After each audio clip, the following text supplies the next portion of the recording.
so excited, Isabella. Back when the days of the grass was green, the pond was wet, and the clouds were still clean, and the swami birds sang out in the space.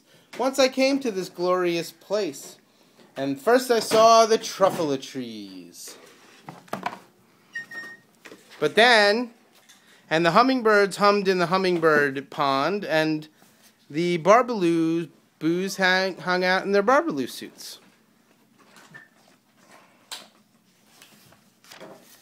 And those trees, I've been searching for trees such as these. And I came out of my cart, and then I unloaded my cart, and I built a shop, the Onceler's shop. And then I looked at one of the trees, and then I took a big chop, and I chopped down one of the truffle trees with just one chop.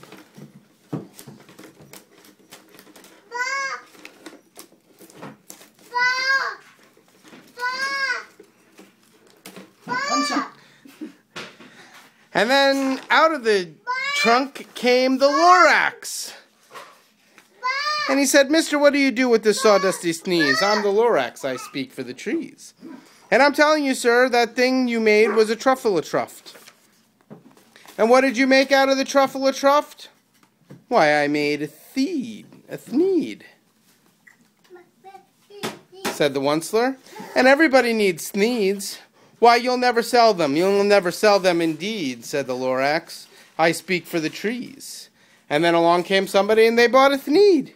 And then the Onceler got on his phone and he called all his Onceler's brothers and aunts and uncles and sisters and cousins and said, "Come, this is the time for all the Oncelers to make it rich, and make it here quick."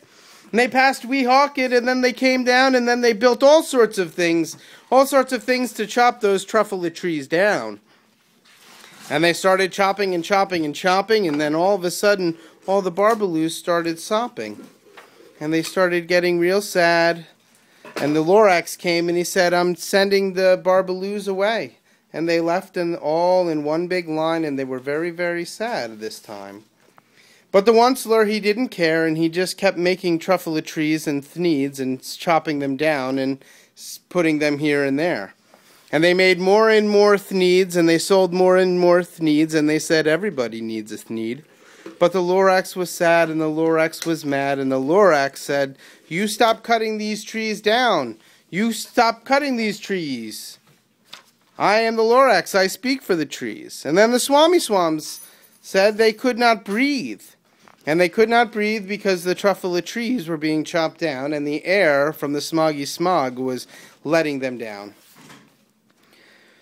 And so the goo from the factory was sent into the pond, and all of the humming fish didn't want to live on in here. So the lorax came and said, "I'm sending them away too." And they left one too.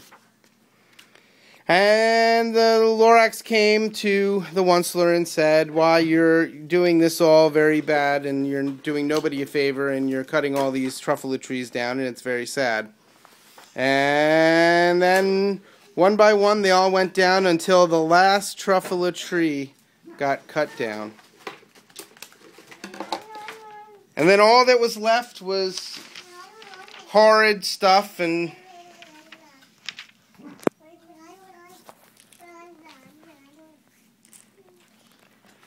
that's when the weeds grew in and everything died. And the lorax said, "Well, I'm going to say bye-bye." And he lifted himself away. And he said, maybe I'll come back someday. Maybe. But before he left, he made one thing that said, unless. Unless, you might ask, unless you know. The Onceler gave the little boy the last truffula seed of them all. And he said, "Take the seed and make sure that you treat it with care, in hopes that one day the truffulous trees will come back and bear fruits for the barbaloos to eat, and the humming fish to eat, and the swams to swim, and everybody to be happy again." The end.